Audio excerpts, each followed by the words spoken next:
के भौतिक गुण और केमिकल रिएक्शंस के बारे में हम स्टडी करने वाले हैं। लास्ट क्लास में हमने देखा था कि इनकी जो प्रिपरेशन मेथड थी उसके बारे में हमने स्टडी कर लिया था। उसमें एक मेथड और है, उसको मैं आज करवा देता हूँ। एक रिएक्शन है और उसके बाद हम देखेंगे आज physical property of thioether and after then chemical reactions of thioethers. तो ये इसके बाद थायोईथर क्लोज हो जाएगा। तो हम देख लेते हैं, एक मेथड और है उसके बारे में जानकर ले लेते हैं। और मेथड है धात्विक मरकैप्टाइड से preparation from metallic मरकैप्टाइड।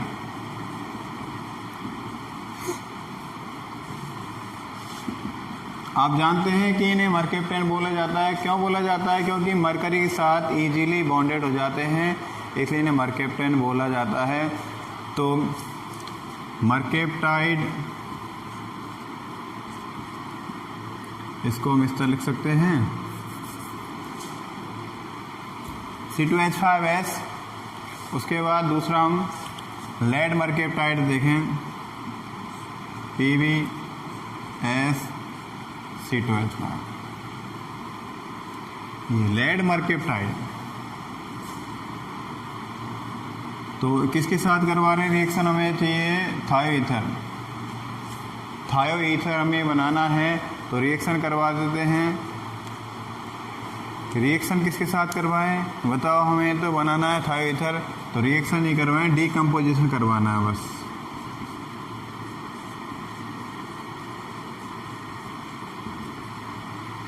Decomposition that means एक PbS यहाँ से निकल जाएगा। Remove of PbS and to form CTH5S C2H5 diethyl sulphide, मतलब थायोईथर, या बोल सकते हैं डाईएथिल थायोईथर। तो इस तरह से इजीली आप इसको क्लियर कर सकते हैं। तो ये था हमारा थायोईथर निर्माण की विधियां का लास्ट जो रिएक्शन थी वो हमने देखा। इसके बाद हम देखते हैं फिजिकल प्रॉपर्टीज ऑफ थायोईथर।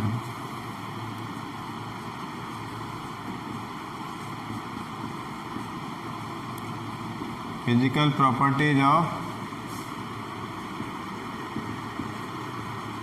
थायोईथर। थायोईथर की भौतिक जो क्वालिटी है, प्रॉपर्टी है, वो कौन कौन सी हैं इसके बारे में थोड़ा हम देख लेते हैं। ये कैसे होते हैं? कलरलेस होते हैं और अरुचिकर गंध वाले होते हैं। मतलब इनमें कोई जो फ्रेगनेंस आती है, स्मेल आती है, वो यहाँ पर ज़्यादा अच्छी नहीं है, रुचिकर नहीं है, बेकार गंध आती है। और ये तेल के समान या तेल जैसे द्रव होते हैं। अब ध्यान देना, तेल जैसे द्रव होते हैं तो भाई ये तो जल में इनसॉल्युबल होंगे और ऑर्गेनिक जो सॉल्वेंट है उनमें सॉल्युबल हो जाएंगे। मतलब जल में एविले और कार्बनिक विलायकों में विलय हो जाते हैं। और इनके BP that means boiling point क्या होते हैं? अधिक होते हैं। किसकी तुलना में अधिक होते हैं? ईथरो से अधिक होते हैं। तो हम लिख लेते हैं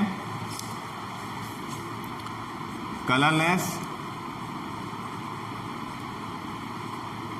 कलरलेस मीन रंगहीन। सेकंड,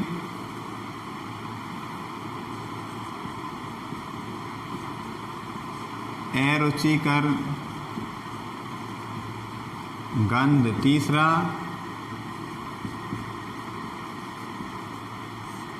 तेलीय द्रव,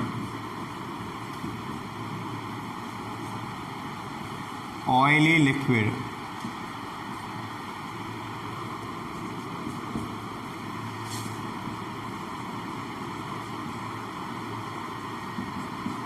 बैड स्मेल। और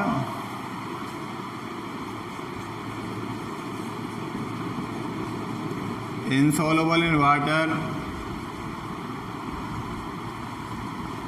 but soluble in organic solvents। जो जल में अवेलेबल होता है वो कार्बनिक विलायकों में अवेलेबल होता है। कार्बनिक विलायकों को बोलते हैं ईथर है, एल्कोहल है, और अपने पायरीन वगैरह CCl4 इनमें अवेलेबल होगा। तो अब इसके बाद देखें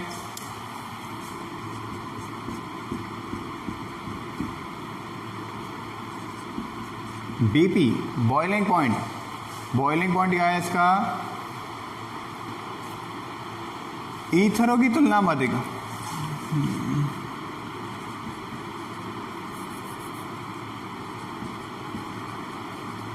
समावयवी ईथर से अधिक होता है।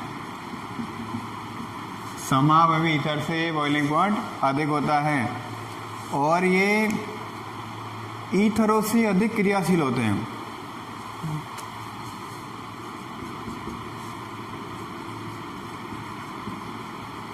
मोर रिएक्टिव फ्रॉम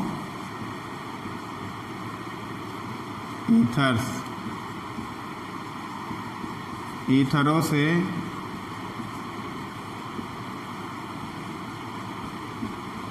अधिक क्रियाशील।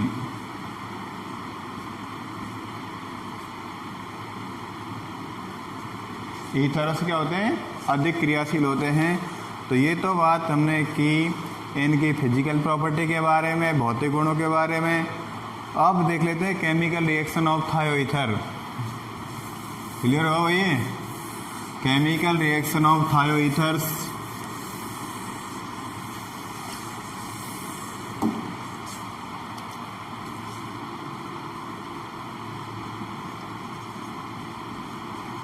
chemical reactions of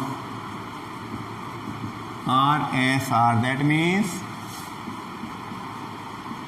थायोईथर। थायोईथरों की रासायनिक अभिक्रियाएं। ध्यान देना, इसके पास हम देखें तो सल्फर के बाद 2 लोन पेयर हैं। सल्फर के बाद 2 लोन पेयर, इसका अर्थ है लोन पेयर इसके पास इलेक्ट्रॉन की पॉपुलेशन ज़्यादा है और ये इलेक्ट्रॉन डोनेट कर सकता है। जो अकॉर्डिंग टू लुईस जो इलेक्ट्रॉन डोनेट करता है वो क्षार कहलाता है। तो ये क्षार नेचर प्रदर्शित करते हैं।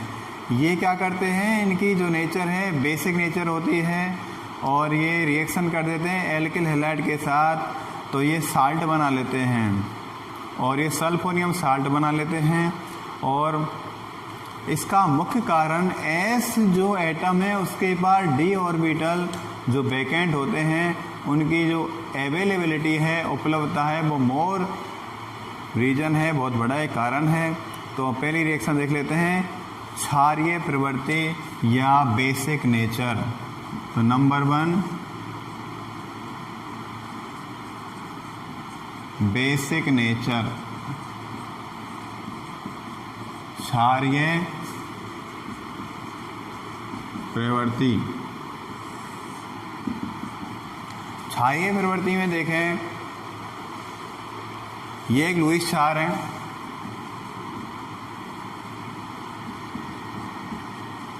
ये लुईस बेस हैं तथा क्या है, एल्किल हैलाइड के साथ रिएक्शन करके तृतीयक जो एमीन होती है, टर्सरी एमीन होती है, उनकी भांति ये सल्फोनियम लवण बना लेंगे। ये लुईस बेस हैं तथा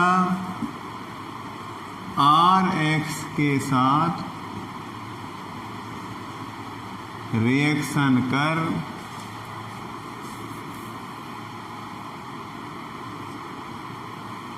3 डिग्री सल्फोनियम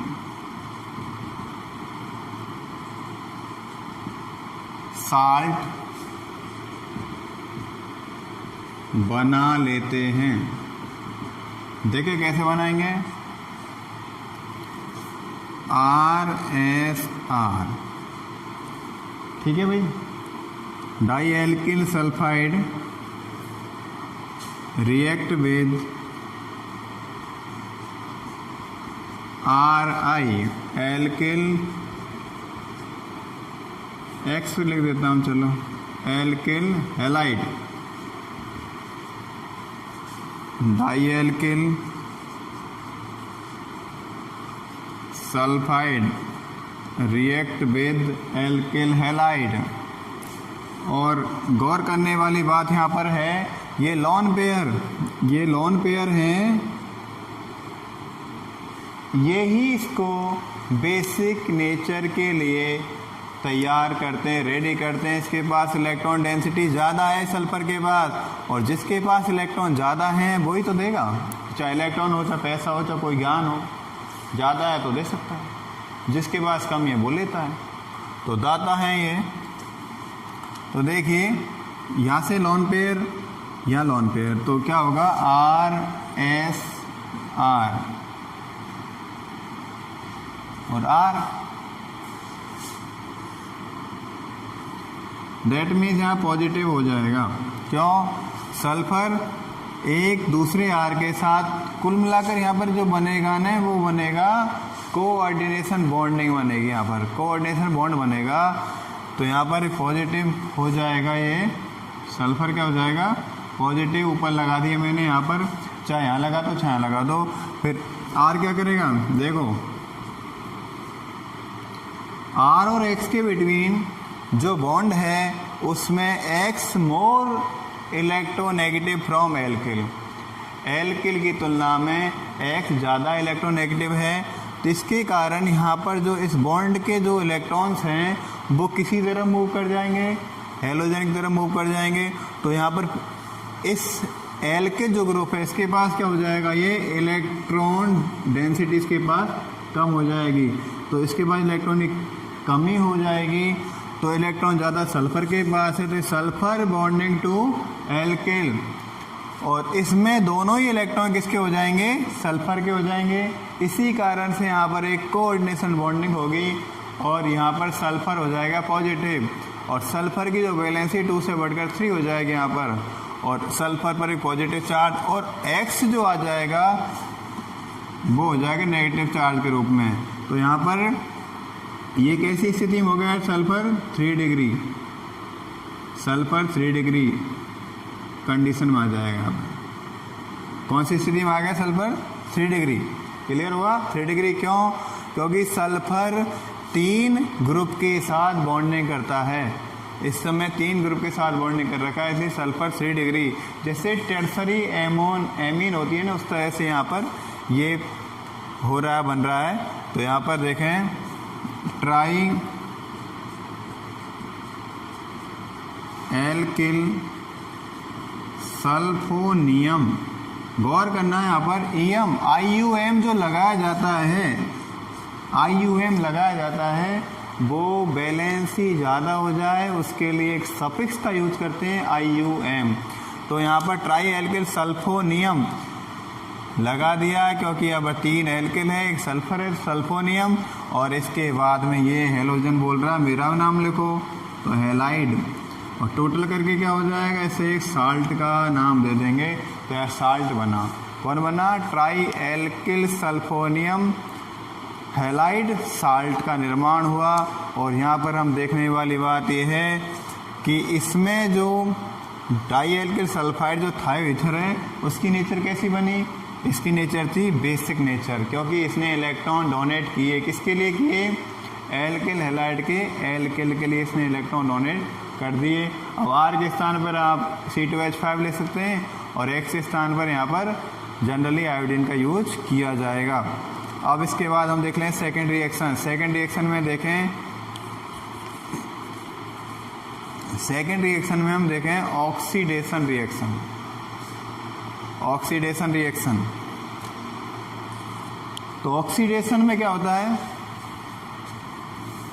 बेसिक नेचर क्लियर हुआ आपका, क्षारीय प्रवृत्ति ऑफ थायोईथर, ये लुईस बेस है,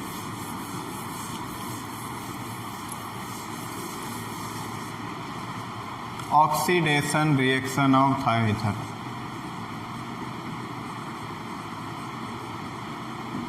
ऑक्सीडेशन रिएक्शंस ऑफ RSR थायोईथर की ऑक्सीकरण अभिक्रियाएं। ऑक्सीकरण, व्हाट डू यू मीन ऑक्सीकरण? ऑक्सीडेशन क्या है? ऑक का जुड़ना ऑक्सीकरण है, या इलेक्ट्रोनेगेटिव का जुड़ना भी ऑक्सीकरण है, या हाइड्रोजन का रिमूव होना भी ऑक्सीकरण है। और इस तरह से हम देखें यहाँ पर कौन सी व्यवस्था हम देखने वाले हैं। ऑक्सीकरण अभिक्रिया में सल्फोक्साइड बनते हैं, उसके बाद सल्फोन बनते हैं। देखें भाई,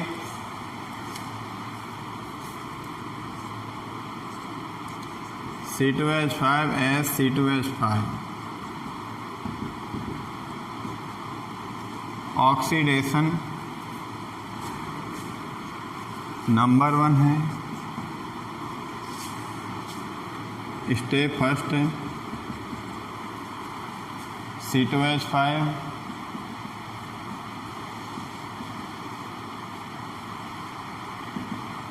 तो ये बन जाएगा डाई एथिल सल्फोक्साइड। कौन बना? डाई एथिल सल्फोक्साइड बना। कौन बना भाई? Die ethyl sulphoxide. इसके बाद पुनः इसका ऑक्सीडेशन करवा देते हैं। Oxidation +O C2H5 C2H5 double bond O die ethyl sulphone, इसका बोलेंगे डाई एथिल सल्फोन बोलेंगे। तो पहली स्टेप में कौन बना? डाई एथिल सल्फोक्साइड बना। दूसरी स्टेप में कौन बन रहा है? डाई एथिल सल्फोन बनता है। अब ये भी एक बात यहाँ पर डिपेंड करेगी कि ऑक्सीडेशन तो हो रहा है, लेकिन कौन से कैटेलिस्ट या किसकी प्रेजेंस में ऑक्सीडेशन हो रहा है, कौन सा को ऑक्सीकारक है, उसकी नेचर क्या है, इस पर डिपेंड करेगा। यदि ऑक्सीडेशन करवाए हम डाईमेथिल सल्फोक्साइड का, डाईमेथिल सल्फर का करवाएं, सल्फाइड का करवाएं, थायोईथर का करवाएं, H2O2 या परऑक्साइड या सोडियम परआयोडेट या एसिटिक अम्ल की प्रेजेंस में करवाएं तो डाईमेथिल सल्फोक्साइड DMSO बनेगा। ठीक है। तो सेकंड देखें, नेचर ऑफ ऑक्सीडेंट, वो प्रोडक्ट को डिटरमाइन करेगा। CH3 SCH3 oxidation in presence of CH3 COOH या H2O2 या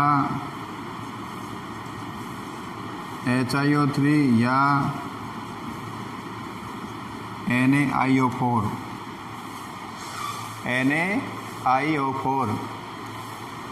ये ऑक्सीडेंट हैं, ऑक्सीकारक हैं। इनकी प्रेजेंस में ये ऑक्सीडेशन होगा तो उत्पाद कौन सा बनेगा? ये पहली स्टेप में काम तमाम हो जाएगा। CH3 तो यहाँ पर DMSO बनेगा, DMSO डाईमेथिल सल्फोक्साइड। कौन बनेगा? Dimethyl sulphoxide DMSO। देखना, सल्फर थायोईथर का एक सेंटर पार्ट है, उसके साथ किसका जुड़ाव हुआ? ऑक्सीजन का जुड़ाव हुआ। इसका मतलब थायोईथर का ऑक्सीडेशन हो रहा है, ऑक्सीकरण हो रहा है। ऑक्सीजन का जुड़ना ऑक्सीकरण है। क्लियर हुई बात। अब तीसरी जो बात हम देखें इसमें, नंबर 3 देख लेते हैं हम।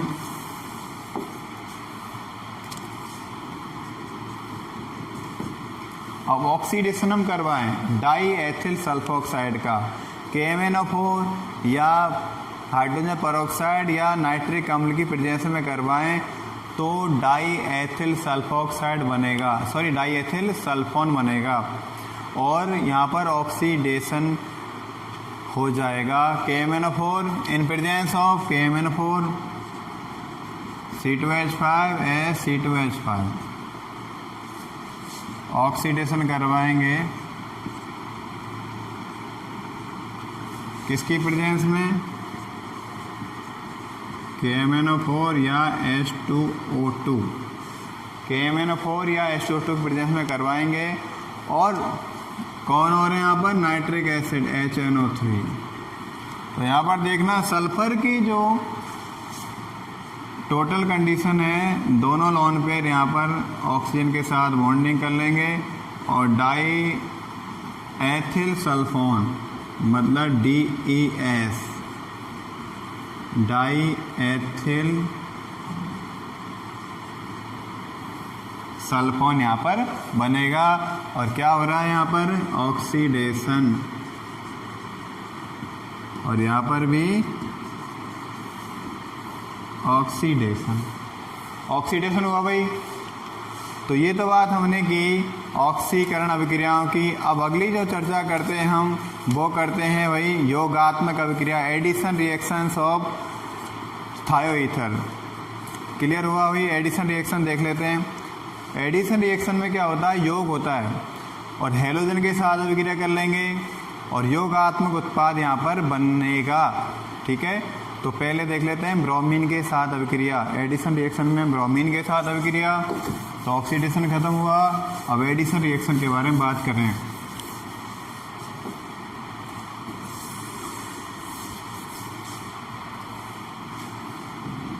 नंबर 3 था क्या,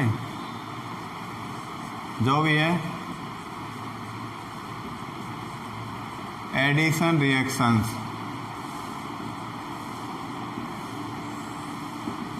इसमें नंबर 1 देख लेते हैं, रिएक्शन विद Br2 ब्रोमीन के साथ टू फॉर्म क्या होगा, डाई एथिल। यदि हम एथिल लेंगे डाई एथिल हो जाएगा, ये एल्किल लेंगे तो dialkyl disulphide, sorry di, एक दिन और गलती कर दी मैंने, सल्फाइड की जगह डाई सल्फाइड बोल चुका था, उसके लिए दिल से क्षमा प्रार्थी हूँ और सॉरी मांगता हूँ। गलतियाँ हो जाती हैं, मनुष्य गलतियों का पुतला है, माफ़ करना, सॉरी। तो हम गलती करते हैं लेकिन गलतियों को दोबारा नहीं दोहराएं, ये एक अच्छाई वाली बात है, लेकिन मैं दोहरा चुका हूँ, ये बहुत बुरी बात है। तो डाई एथिल ले लेते हैं, उसको लिख देंगे हम die ethyl sulphide react with Br2 and addition reaction होगी, योग बनेगा। तो कौन बनेगा भाई, C2H5 C2H5, एक Br यहाँ पर और एक Br यहाँ पर, तो टू फॉर्म कौन हो गया, डाई एथिल सल्फाइड डाईब्रोमाइड। कौन बनेगा, di ethyl sulphide dibromide. Right, clear हुई बात। अब ये तो थी हेलोजन के साथ। दूसरी जो रिएक्शन है, reaction with heavy metal salt. Heavy metal salt के साथ भी रिएक्शन हो जाएगी तो भी एडिशन प्रोडक्ट बनेंगे।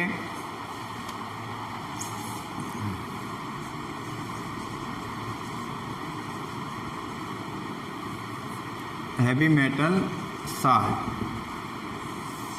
जैसे हम देखें C2H5 S plus PtCl4, platinum tetrachloride, इसके साथ जो साल्ट बनेगा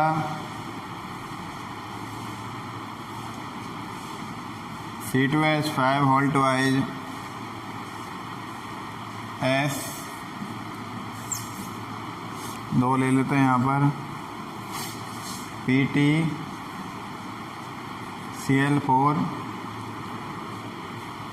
तो ये लवण बनेगा। ठीक है, और ये हैवी मेटल के साथ बनेगा। क्या नाम हो जाएगा इसका, आप इसे क्लियर करना, क्या नाम होगा इसका, ये यहाँ पर छोड़ रहा हूँ, ध्यान देना। आउटर ऑफ ब्रैकेट है, 2 लगा हुआ है, नाम इसका क्या होगा, सिर्फ 2 का अर्थ है। ये आपको करना है, घर पर थोड़ा स्ट्रगल करना है, माइंड को थोड़ा घुमाना है। अब अगली रिएक्शन देखें, हाइड्रोलाइसिस। हाइड्रोलाइसिस दैट मीन जल अपघटन। इनका जल अपघटन करवाएं तो क्या बनेगा, क्या होगा। नंबर 4 रिएक्शन है हाइड्रोलाइसिस, जल अपघटन।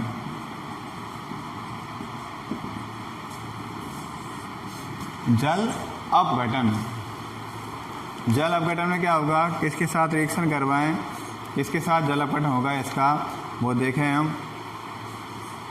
बेसिकली क्षार द्वारा, बाई बेस, किसके द्वारा हो जाएगा, क्षार द्वारा जल अपघटन हो जाएगा। और देख लेते हैं भाई, C2H5S C2H5, तो diethyl sulphide, diethyl थायोईथर react with, किसके साथ रिएक्शन करेगा भाई, ये जल के साथ रिएक्शन करेगा। तो देखते हैं कौन बनेगा, OH, यहाँ प्लस लगा देता हूँ, OH और H, ये वाटर मॉलिक्यूल हो जाएंगे।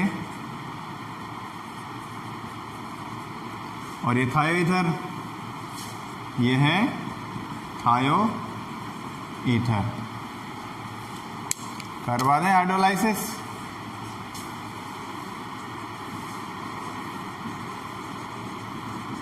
Hydrolysis in presence of base, क्षार। ठीक, देख लेते हैं भाई क्या होगा।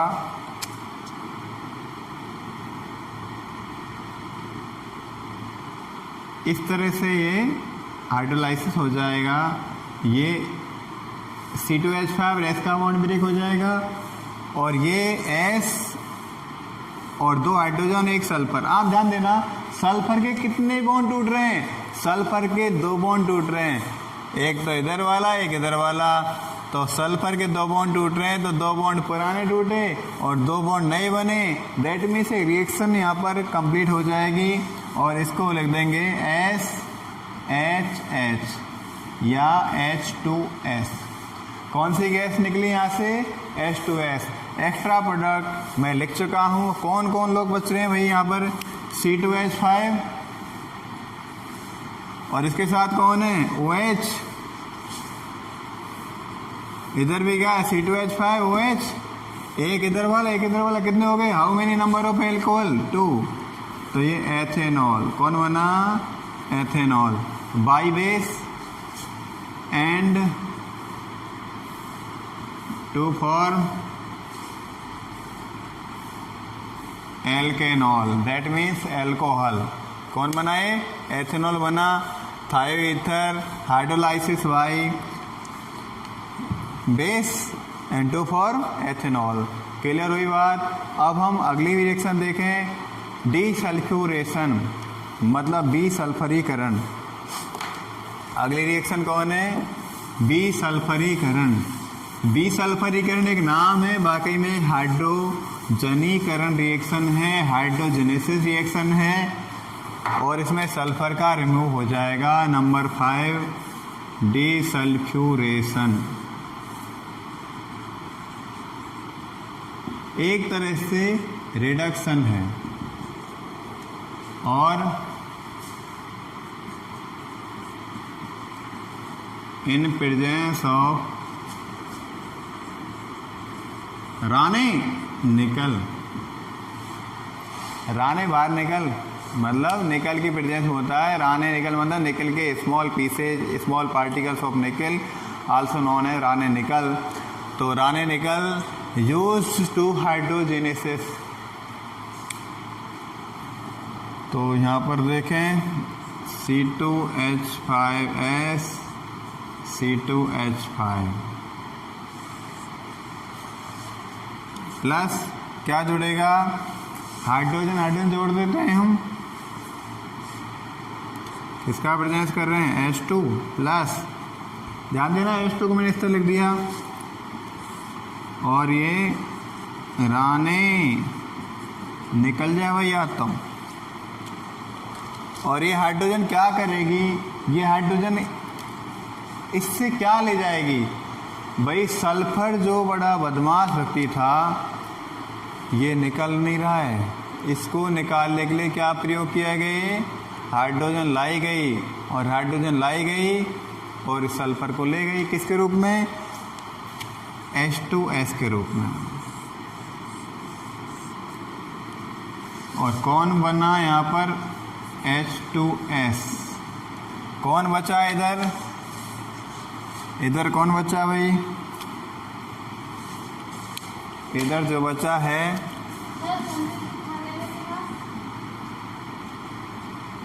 पता नहीं मुझे, इधर बचा है ब्यूटेन, मतलब एल्केन, इन प्रेजेंस ऑफ राने निकल remove of S and to form alkene, कौन बना, एल्केन का निर्माण हुआ, और किसका निष्कासन हुआ, सल्फर का। तो इस तरह से थायो ईथर कंप्लीट हो चुका है। थायो ईथर की physical property, chemical reaction, preparation method, nomenclature also complete. And next जो हमारा होगा टॉपिक वो होगा सल्फोनिक एसिड। तो ये तो क्लियर हो गया आज का लेक्चर। आज की क्लास यहीं पर फिनिश करता हूँ। लास्ट में जाते जाते एक वाक्य बोलता हूँ, हमेशा खुश रहिए, हंसते रहिए, महकते रहिए, और कोई भी डाउट हो आप कॉलेज ज़रूर आएँ, आपका मोस्ट वेलकम है। Any doubt clear with me. Okay, thank you very much.